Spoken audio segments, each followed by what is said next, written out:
السلام علیکم رحمۃ اللہ، کیسے ہیں آپ؟ امید کرتی ہوں آپ خیریت سے ہوں گے۔ دعا کرتی ہوں اللہ تعالی ہم سب کو خیر و عافیت سے رکھے اور ہمارے علم میں مزید اضافہ عطا فرمائے۔ آج ہم سورہ نور پارہ نمبر 18 کا رکوع نمبر 14 پڑھیں گے انشاءاللہ تعالی۔ شروع کرتی ہوں اللہ کے نام سے۔ اعوذ باللہ السمیع العلیم من الشیطان الرجیم، بسم اللہ الرحمن الرحیم۔ یا ایھا الذین آمنوا لیستأذنکم الذین ملکت ایمانکم والذین لم یبلغوا الحلم منکم ثلاث مرات من قبل صلاة الفجر وحین تضعون ثیابکم من الظہیرۃ ومن بعد صلاة العشاء ثلاث عورات لکم لیس علیکم ولا علیہم جناح بعدہن طوافون علیکم بعضکم علی بعض کذالک یبین اللہ لکم الآیات واللہ علیم حکیم۔ یا ایھا الذین آمنوا، اے ایمان والو، لیستأذنکم، چاہیے کہ اجازت طلب کریں تم سے، الذین، وہ جو، ملکت ایمانکم، جن کے مالک ہوئے تمہارے دائیں ہاتھ، یعنی جو تمہارے ہاتھ کا مال ہیں، لونڈی غلام وغیرہ، والذین، اور وہ جو، لم یبلغوا الحلم، نہیں پہنچے ابھی بلوغت کو، منکم، تم میں سے، ثلاث مرات، 3 مرتبہ، یعنی 3 اوقات میں، من قبل صلاة الفجر، فجر کی نماز سے پہلے،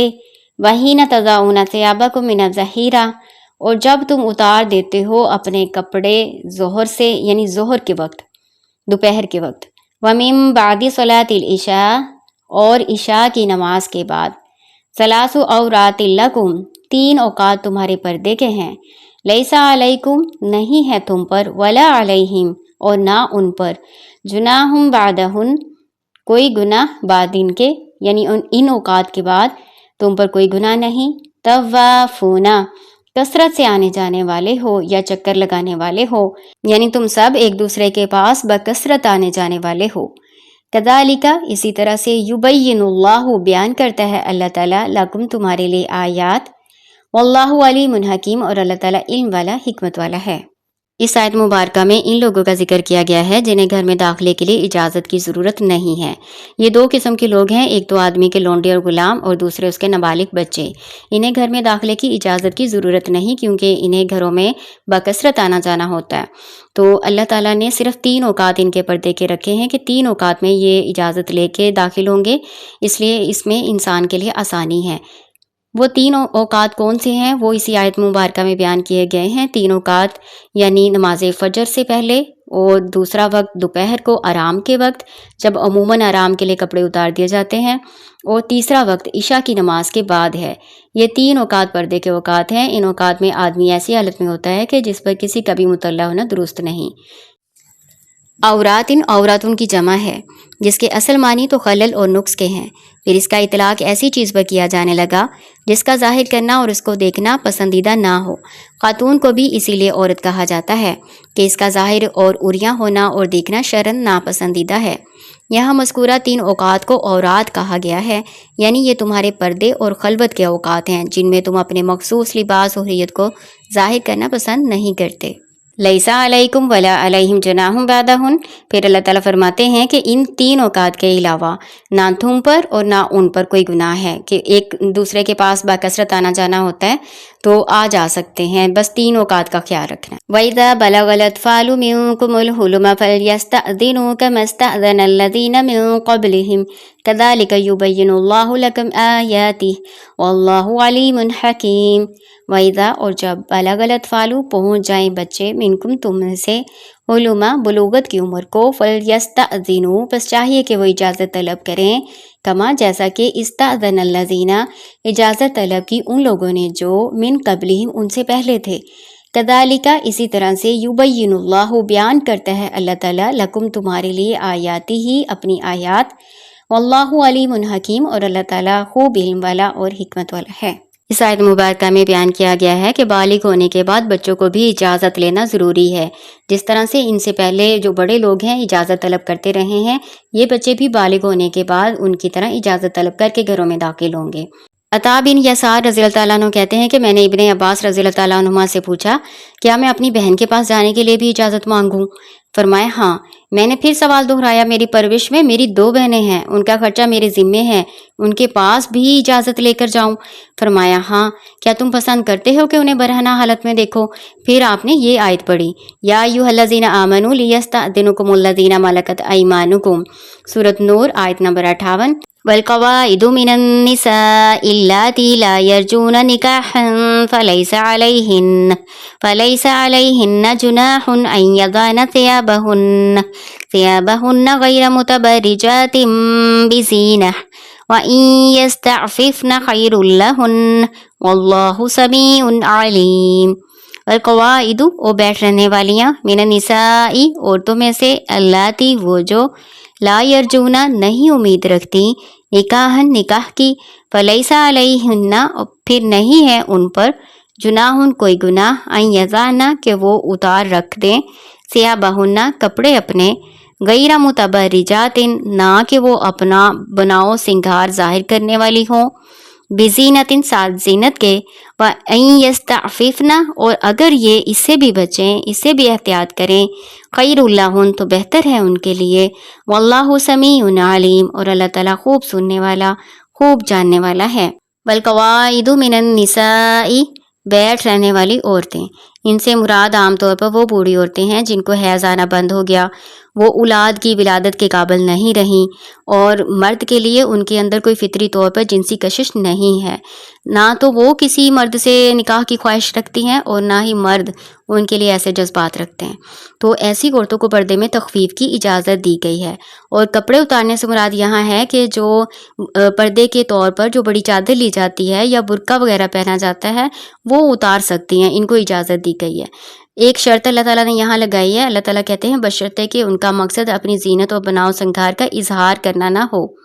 یعنی اس کا مطلب یہ ہے کہ اگر کوئی عورت اپنی جنسی کشش کھو جانے کے باوجود بناؤ سنگھار کرتی ہے اور اپنی جنسیت کو نمایاں کرتی ہے تو پھر وہ مکمل پردہ کرے گی۔ کوئی عورت اچھا لباس پہننے کی شوقین ہے، میک اپ کرنے کی شوقین ہے اور اچھے جوتے وغیرہ پہنتی ہے تو پھر وہ اسی طرح پردہ کرے گی، وہ ان چیزوں کو چھپائے گی کیونکہ یہ ان کی زینت کا باعث بنتی ہیں۔ پھر اللہ تعالیٰ کہتے ہیں کہ اگر وہ اس سے بھی بچیں، یعنی نہایت بوڑھی ہو جانے کے بعد اور اس طرح کا کوئی فیشن نہیں بھی کرتی، پھر بھی اگر وہ پردہ کرتی ہیں تو یہ ان کے لیے زیادہ بہتر ہے۔ لیس علی الاعمی حرج ولا علی العارج حرج ولا علی المریض حرج۔ اس آیت مبارکہ میں بیان کیا جا رہا ہے کہ جو اپاہج و معذور لوگ ہیں وہ سارے معاشرے کی ذمہ داری ہیں اور وہ کسی کے گھر سے بھی کھا سکتے ہیں، ان پر کوئی گناہ نہیں ہے۔ اس کا شان نزول اس طرح سے بیان کیا جاتا ہے کہ تندرست صحابہ معذور صحابہ کے ساتھ بیٹھ کر کھانے کو ناپسند کرتے تھے،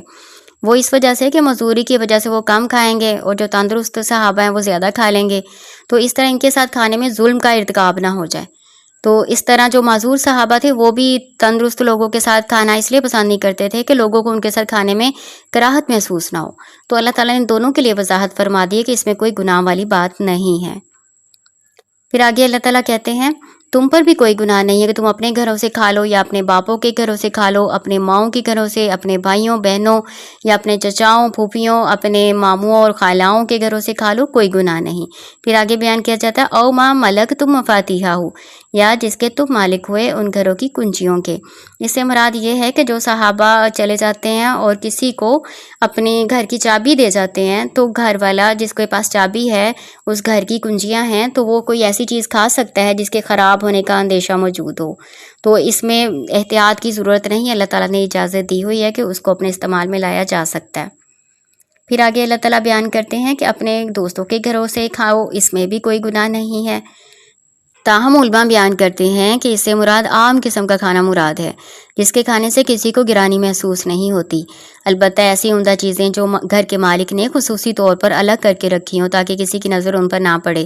اسی طرح ذخیرہ شدہ چیزیں اور ان کا کھانا اور ان کو اپنے استعمال میں لانا جائز نہیں ہے۔ لیس علیکم جناح ان تأکلوا جمیعا او اشتاتا، نہیں تم پہ کوئی گناہ کہ تم کھاؤ اکٹھے یا الگ ہو کر۔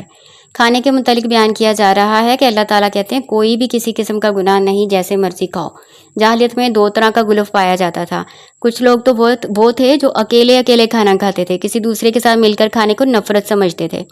کچھ لوگ وہ تھے جو اکٹھے ہو کے کھاتے تھے۔ اللہ تعالیٰ نے یہ عام اجازت دے دی ہے، کوئی پابندی نہیں، جیسے چاہیں کھائیں۔ اگرچہ الگ الگ کھانے کی اجازت ہے مگر مل کر کھانا زیادہ افضل ہے اور اس میں برکت ہوتی ہے۔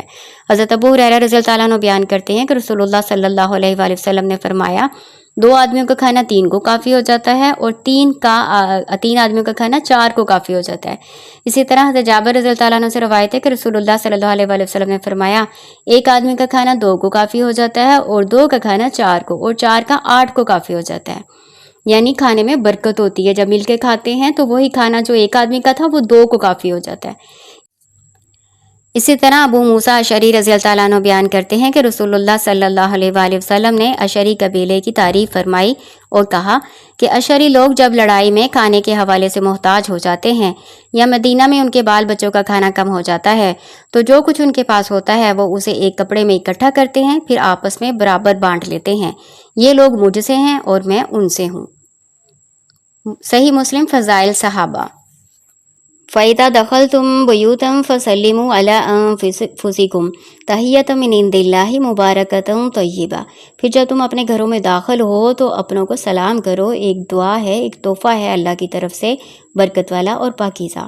اس آیت میں اللہ تعالیٰ کہہ رہے ہیں کہ اپنے گھروں میں داخل ہو تو داخل ہوتے وقت اپنے اہل خانہ کو سلام عرض کرو۔ آدمی کے لیے اپنی بیوی یا بچوں کو سلام کرنا بالعموماً گرا گزرتا ہے، لیکن اللہ تعالیٰ نے کتنی پیاری دعا سکھائی ہے اور اس کو اللہ تعالیٰ نے کہا کہ یہ دعا بھی ہے اور ایک تحفہ بھی ہے اللہ تعالیٰ کی طرف سے، اس میں برکت ہے اور یہ پاکیزہ سلام ہے، تو اس سے اپنے گھر والوں کو کیوں محروم رکھتے ہو؟ اگر گھر میں اہل خانہ موجود نہ ہو، گھر میں ان کے علاوہ کوئی نہ ہو جو گھر میں داخل ہو رہے ہیں، تو گھر میں داخل ہوتے وقت یہ والے الفاظ کہنے چاہیے: السلام علینا وعلی عباد اللہ الصالحین۔ امام بخاری ادب المفرد۔